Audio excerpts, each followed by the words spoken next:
Attention mga SSS pensioners, paano nga ba kung nakasanla ang inyong ATM card at gusto nyong mag-avail ng SSS Pension Loan Program? Pag-uusapan natin dito sa video. Hold up.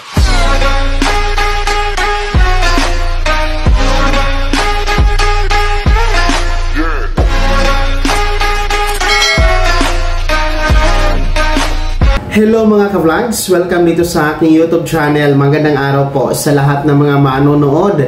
Saan po kayong dako sa mundo? Kumusta kayo mga ka-vlogs? Eto ha, katanungan po mula sa ating channel.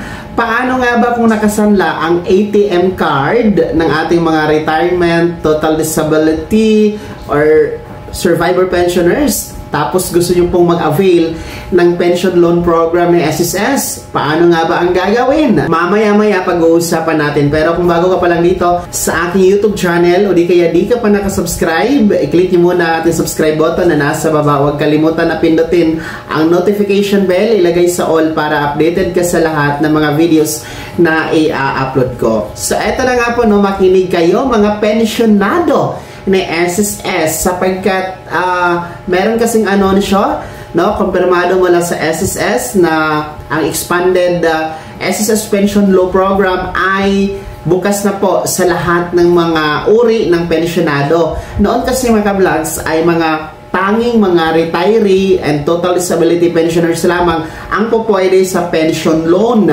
no? Pero yung ating mga survivor ay hindi po kasama. Pero magandang balita po sa bagong anunsyo ng SSS, ang ating mga survivor pensioners ay kasama na nga po sa pwedeng mag-avail ng SSS Pension Loan mga ka-vlogs. Simula na po ngayon, pwede na pong humiram ng mas malaking halaga ang mga retirement pensioners sa SSS. Hanggang 300,000 na po ang pwedeng utangin ng retirement pensioners under the expanded pension loan program. Depende po sa halaga ng buwan ng pension na inyong natatanggap. At ngayon din po, yung survivor pensioners ay maaari na ring umutang sa SSS sa pamamagitan ng aming pension loan program. Sa kanilang hanay naman po ay hanggang 150,000 pesos po ang pwede nilang utangin under the pension loan program. So ang katanungan po mula sa ating YouTube channel mula po kay Ma'am Aurora, paano nga po ba daw kung ang ATM card ay nakasanla, no? Pero gustong mag-avail ng pension loan? Well, ang ibig sabihin nito ni Ma'am Aurora, nakasangla ang kanyang ATM card ng kanyang pensyon sa mga loan sharks, no? Mga lending institution, mga ka-vlogs. Well, hindi naman po natin yan maiiwasan, lalong-lalo pa kung survivor pensioners kayo, talagang kakapit kayo doon sa mga loan sharks sapagkat hindi pa kasi kayo kasama before sa pwede mag-avail ng pension loan program ng SSS. Pero sa ngayon nga po ay pwede na, no, kung saan up to 150,000 pesos ang maaari nyo nang makuha mga ka-vlogs. Depende sa monthly pension na tinatanggap po ninyo. Well, anyway, sa katanungan kung paano nakasanla ang ATM card, ang kasagutan dyan, wala tayong magagawa. Tapusin nyo muna ang inyong pension loan. Kung saan man po kayo nag-loan ng mga lending institution or mga loan sharks, tapusin nyo muna. Huwag na kayong mag-renew, no? Ilipat nyo na ang inyong pension loan kung gusto nyo po mag-avail sa pension loan program ng SSS. Ha? Yan yung pinakamabisa kasi hindi naman po pwede na kukunin ni SSS yung ATM card ninyo.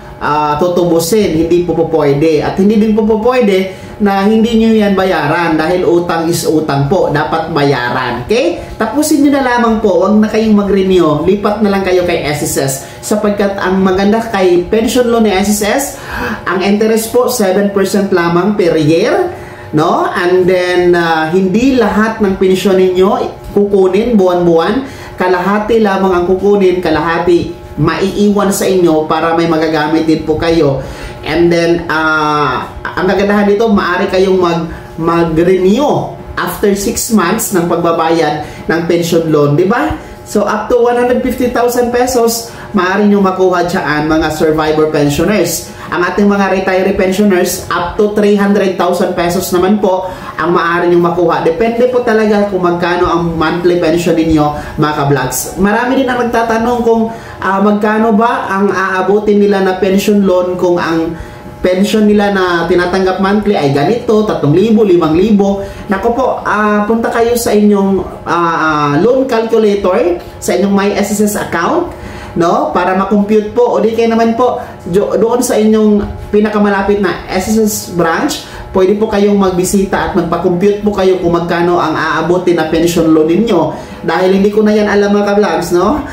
May sistema po si SSS kung magkano po ang maa-avail niyo na pension loan, mga ka-vlogs. So, yan aside from that, ang ATM card hindi kailangan kunin ni SSS, no? Dahil automatic naman po yan kaltas ang kalahati every month talaga. Kaya hindi na kailangan kunin ang yung ATM card, mga SSS pensioners. So, avail na the pension loan program ni SSS, mga ka-vlogs. Kaya naman, Ma'am Aurora, sana nasagot ko po ang inyong katanungan, no? At sana maliwanag po ang hinggil po sa pension loan program ni SSS. Kaya naman, mga SSS pensioners, ano po yung komento at reaction sa balitang ito? Sino sa inyo dito ang mga nakasangla, no? Yung mga survivor pensioners natin na mga nakasangla ang ATM card sa mga loan sharks, no? Sino sa inyo dito ang gustong lumipat dito sa pension loan program ni SSS? Ibahagi niya po sa comment section na nasa baba. Pakilakip ng buong pangalan at kung taga saan kayo. Bago ako magtapos sa video na to, kung gusto niyo pong sumuporta sa aking YouTube channel, maaari niyo pong i-click ang ating super thanks button na nasa baba. Sa mga gusto maging miyembro, pwede i-click niyo lamang ating join button. Maraming perks dyan, mga ka-vlogs. Be my member now. Sana'y naging gabay ang video na to kahit paano na pag-uusapan natin ang mga mahahalagang bagay-bagay na may kinalaman sa pagiging miyembro, benepisyaryo at pensyonado sa SSS. Kung hindi ka pa nakasubscribe dito sa aking YouTube channel, maaari nyo nang i-click ang ating subscribe button na nasa baba. Huwag kalimutan na pindutin ang notification bell. Ilagay niyo po sa all para updated ka sa lahat ng mga videos na i-upload ko. Maaari nyo din i-like ang video na to at kung meron ka pa mga katanungan, maaari nyo i-komento sa comment section na nasa baba. Paki-follow na din po ang aking official Facebook page na nasa screen nyo. Muli po, ako si Daniel Timpawa na nagsasabing dito sa aking YouTube channel, Pawang Katotohanan at lahat totoo lamang.